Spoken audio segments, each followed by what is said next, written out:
असल में जी आपका होस्ट सईद अब्दुल आपकी खिदमत हाजिर। हमारा यूट्यूब और फेसबुक चैनल यह है पाकिस्तान देखना है। लाखों करोड़ों दुरुस्तम हंसते हुए मुस्तफ़ा सल्लल्लाहु अलैहि वसल्लम और आले मोहम्मद पर मैं सारे दिन से जी आपको अपडेट कर रहा हूँ कि जैसे सीएम परवेज साहब के घर के ऊपर अटैक होता है, फिर सबका वज़ीर-ए-आज़म उनके घर के ऊपर भी जो चौधरी शुजात साहब हैं 45 दिन के लिए वज़ीर-ए-आज़म बने थे, तो इनके ऊपर भी घर के ऊपर धावा बोला गया। फिर चौधरी सालक साहब जो कि वफाकी वजीर हैं इस मौजूदा हुकूमत के, उनके घर के ऊपर, यानी कि ये वो रोड थी कि रास्ता दो बचो बचो ये वाला वो साहब था, और उस रोड के ऊपर पुलिस का तांता बना रहना था और आम लोगों के लिए बंद कर दिया गया। कल उधर पूरा गेट को तोड़ा गया, सारा मामला तो चलता रहा। हम इसके ऊपर आपको अपडेट करते रहे, मगर ये गुजरावाला एंटी करप्शन का मामला था। आज लाहौर हाई कोर्ट के अंदर अमर सईद राज जो वकील हैं उनके वो पेश हुए और अदालत ने बगैर कोई बात सुने 6 मई तक गिरफ्तारी से रोक दिया गया है। कल एक हुक्म था, आज तहरीरी हुक्मनामा जारी कर दिया गया अदालत की जानिब से कि आपने किसी सूरत ऐसा अमल नहीं करना। बेसिकली ये परवेज साहब के घर पे रेड नहीं था, ये रेड बेसिकली इमरान खान साहब के घर पे था। उधर चौधरी साकम निसार साहब जो कि मियां साकम निसार साहब हैं, तो उनके बेटे की एक ऑडियो आ गई है कि उनकी पूरी फैमिली को ट्रैप किया जा रहा है। उसके ऊपर तो मैंने बात करी, मगर मैं थोड़ा सा इसको जरा आपको कवर अप कर लूँ।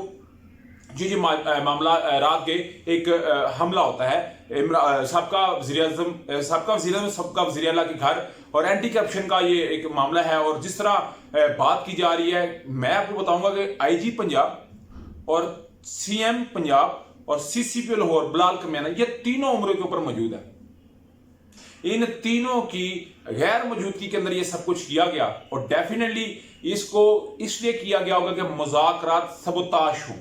मुज़ाकरात का पहला दौर होता है, फिर 2 बजे का दौर होता है, इनके 2 दौर हो गए।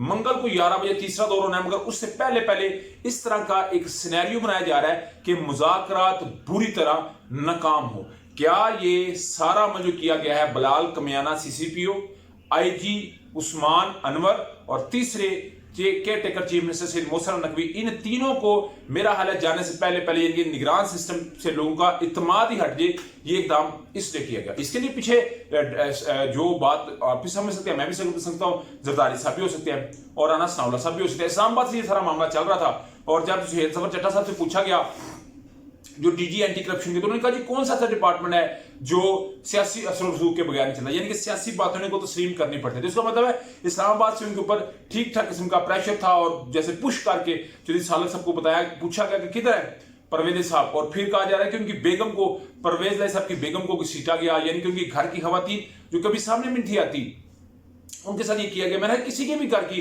चार चादर और चार दीवारी का तकद्दुस माल हो तो कबीले इकट्ठे हो जाते हैं, मगर यहाँ पे सालक साहब हंसते नजर आए। और फिर जब उनकी ऑडियोस लीक हुई, वीडियोस लीक हुई, तो साथ उन्होंने अपना जो है वो बयानियां देना शुरू कर दिया। मैंने पिछले व्लॉग में आपके साथ ये डिस्कस कर दिया। मगर पाकिस्तान तहरीक इंसाफ के चेयरमैन इमरान अहमद खान ने जी 3 सूबों के इजलास कर रहे हैं, चौथा इजलास कर रहे हैं, सारा सिस्टम उन्होंने इकट्ठा अपना किया हुआ है, और आज रात को बड़ा अहम फैसला हो सकता है। या तो एक मौका दिया जाएगा या मुज़ाकरात को सबूताश किया जाएगा, खत्म किया जाएगा, और कहा जाएगा कि जी हमारे मरकजी प्रेसिडेंट हाउस पे आपने ये काम किया। उसके बाद इतलात ये हैं, इमरान साहब तो ईद से कहते आ रहे हैं ना कि मेरे घर के बाहर बड़ा तगड़ा किस्म का कोई ऑपरेशन हो सकता है, और यहां तक तजियाकार ये कह रहे हैं, और इनके अपने जानशीन माउथपीस कह रहे हैं नून लीग के, पीडीएम के, कि अगर ऐसा हुआ तो खुदा नास्ता साने मॉडल टाउन दूसरा 2014 में जो हुआ था जून में, वो दोबारा अगस्त से जून में होता, तो वो दोबारा सर्जन हो सकता है। तो इसलिए पाकिस्तान तहरीक इंसाफ के चेयरमैन इमरान अहमद खान साहब आज से अपना कुछ लाहे अमल देंगे कि पार्लियामानी रास्ते से चलना है कि रोडों पे फैसला करना। तो इसके लिए जी इजलास जारी है। उधर अगर पाकिस्तान मुस्लिम लीग नवाज की बात की जाए तो उनका भी एक बड़ा अहम तरीन इजलास जारी है। डेफिनेटली 2 दिन की जो मुज़ाकराती अमल था 2 दफा हुआ, उसके मतलब बताना है। और जो वजीर पीएम है पाकिस्तान शहबाज शरीफ साहब, वो लाहौर से उसको कर रहे हैं, तो उनको नहीं था पता, उनको भी पता है कि रात के जो हुआ है, मगर उसके ऊपर भी वो अपडेट लेंगे कि किस तरह ये मामला चला। और ये हो नहीं सकता कि उनकी मंजूरी के बगैर ये सारा कुछ हुआ हो, ये हो नहीं सकता कि राना सनाउल्लाह साहब उनकी मंजूरी के बगैर ये कह सके। मगर ये कि मुबैना तौर के ऊपर मैं राना सनाउल्लाह साहब का नाम ले रहा हूँ, मगर इसके लिए क्योंकि एक वक्त में राना सनाउल्लाह साहब ने एंकर इमरान ऐसा जो बातें की थी वो भी मंजर आम के ऊपर है, वो सारी दुनिया इसको जानती है। मगर ये पूरा सिस्टम डेवलप किया जा रहा है, इधर इमरान खान साहब, उधर मरकजी सदर परवेज साहब, और फिर मियां साकम साहब जो कि साहब चीफ साहब है, और वज़ीर आज़म पाकिस्तान शहबाज शरीफ साहब ने जब अपने ऊपर इत्मीनाद का वोट लिया, 180 वोट लिए, जिसमें से 30 पाकिस्तान तहरीक इंसाफ के थे, और वैसे भी वो अपनी अक्सरियत को खो चुके हैं, मगर पाकिस्तान तहरीक इंसाफ के लोटे जो हैं उनकी वजह से वो बचे हुए हैं, लोटों के सहारे खड़े हैं। तो लोग बैसाखियों पे खड़े होते हैं, ये लोटों के सहारों पे खड़े हैं। तो अभी उन्होंने भी बकाया तौर पे मियां साकब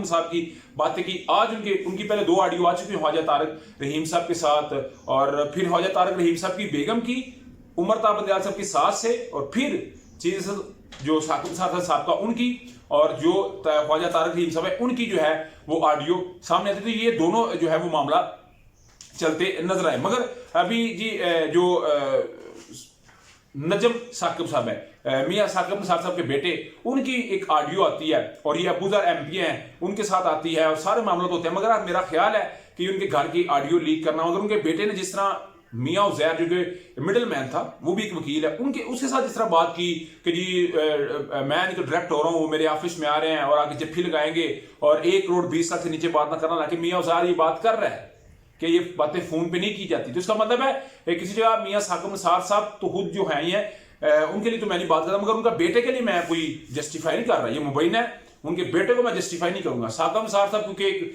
बड़े ओहदे पे ऊपर रही हैं, तो साबका पाकिस्तान के एक स्टेक होल्डर के बड़े सरबराह रहे हैं अदारे के, तो उनके लिए तो मैं थोड़ा सा बात को मैं कोई दलील के साथ ये तजिया उसके ऊपर कर सकता हूँ, मगर इस बेटे की फरांजिक होनी चाहिए, नजम साकिब की होनी चाहिए, मियां उजैर, अबूजर, इन सब की होनी चाहिए। और अगर इसमें कोई फॉल्ट पाया जाता है तो मेरा इमरान खान साहब से मुतालबा यह है कि अबूजर साहब को, अगर मेरा ख्याल टिकट मैंने पढ़ा था इनको मिल गया हुआ है, अगर मिल गया हुआ तो फिर इसको दोबारा रिवाइज करें, क्योंकि इस तरह पाकिस्तान तरीके इंसाफ के अंदर जो एक इत्मीनाद की फिजा है वो टूट सकती है। मगर एक मुबैना है, मैंने अपना तजिया भी दिया, मे भी ये गलत भी हो, अगर गलत है तो फिर इसका इदराक जो है वो अदालतों को करना चाहिए, क्योंकि चीफ जस्टिस साहब के घर की सासू माँ जबीन की अगर हो गई है तो फिर और किसी क्या फिक्र करनी है। अभी तक का व्लॉग था, अभी तक की अपडेट थी। व्लॉग वीडियो पसंद है तो चैनल को लाइक सब्सक्राइब अपने दोस्तों से शेयर कर लीजिएगा। नेक्स्ट वीडियो तक के लिए होस्ट पे जाइए।